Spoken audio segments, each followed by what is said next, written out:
very big part of what we do in Acuity World is to increase people's awareness, acuity, not only in order to read the people around you, but also in order to read your own signals. You have to start there because you won't be calibrated to read other people. No, of course not. But again, a lot of people don't think about communication in a way where they include all the communication they're having with themselves.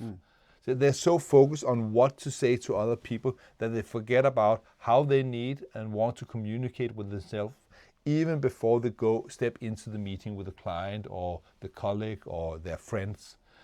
Because again, the way you communicate with yourself before a meeting have a huge impact on your mental state and how you will show up in that meeting. So are you actually helping yourself or are you sabotaging yourself? Do you make a distinction whether or not it's a top-down or bottom-up approach in terms of communication? Because we can think a lot of thoughts, but you talked about the feeling in your stomach, how you're breathing, because those kind of nuances gives a different sort of stimuli than just thinking about what the next thing you're supposed to say. It really depends on which part of the brain you would like to communicate to. If you're having the thoughts, the self-talk you want and need to do what you want to do, I think that's sufficient. But sometimes people have thoughts, they're thinking about things in a way that's not useful. And thinking your thoughts by thinking about them is not that easy. So sometimes it's much more powerful to go to the somatic level, in a way to reboot the hardware, because that will help you to much more easily think the way you want to think so that you can get to what you want. When it comes to personal communication with yourself, understanding your own somatic markers, so what you're communicating somatically to yourself is, I think, the most powerful thing you can master when it comes to communicating with yourself. If this is outside your awareness, you are not driving your own bus. You are being led by others. It's interesting to think about how many of you are actually tuning into your body first before you start thinking thoughts.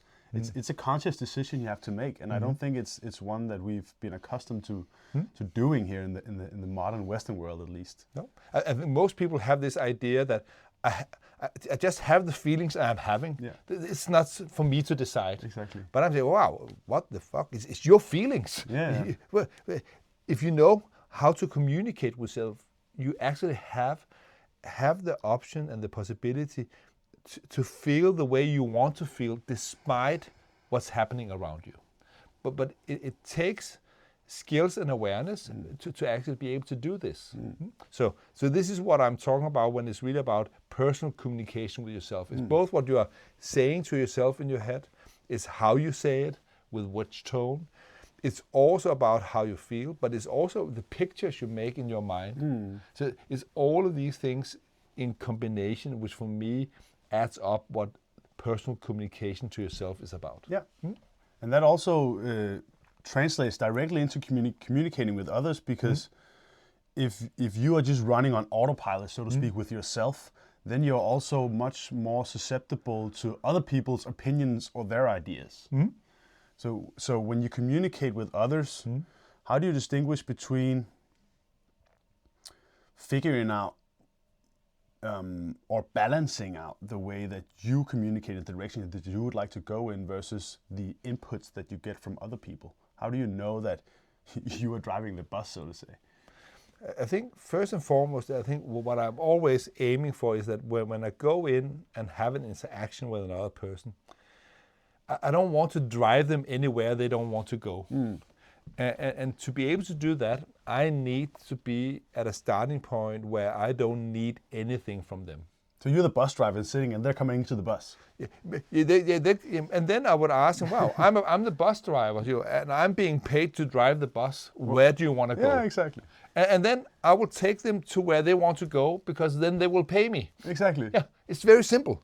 But if I don't know how to drive the bus myself, it's not easy. If I want to drive them to where I want to go, but they don't want, they will get off my bus, and nothing works. So if you want to be effective communicating with other people, it's really about giving up the need for them to do anything specific.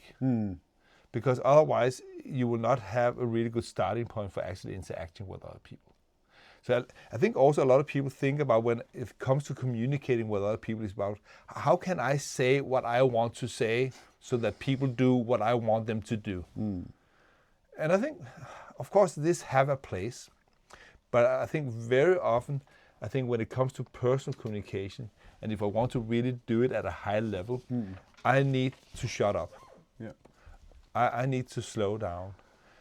I need for the other person to start to communicate with me so that I get a sense of what they want, what they are thinking, so that I can get the information I need about what I then can say, which will bring and add value to the conversation. Yeah.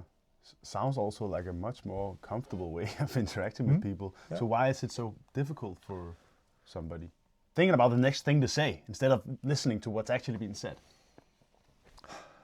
Okay, wow, that's a deep question. Yeah, I know it's not what we talked about, Henrik, but sometimes the questions just come up, and maybe somebody out there is thinking this exact thought. I think it's because you're a selfish bastard. I'm asking the stupid questions so that you don't have to.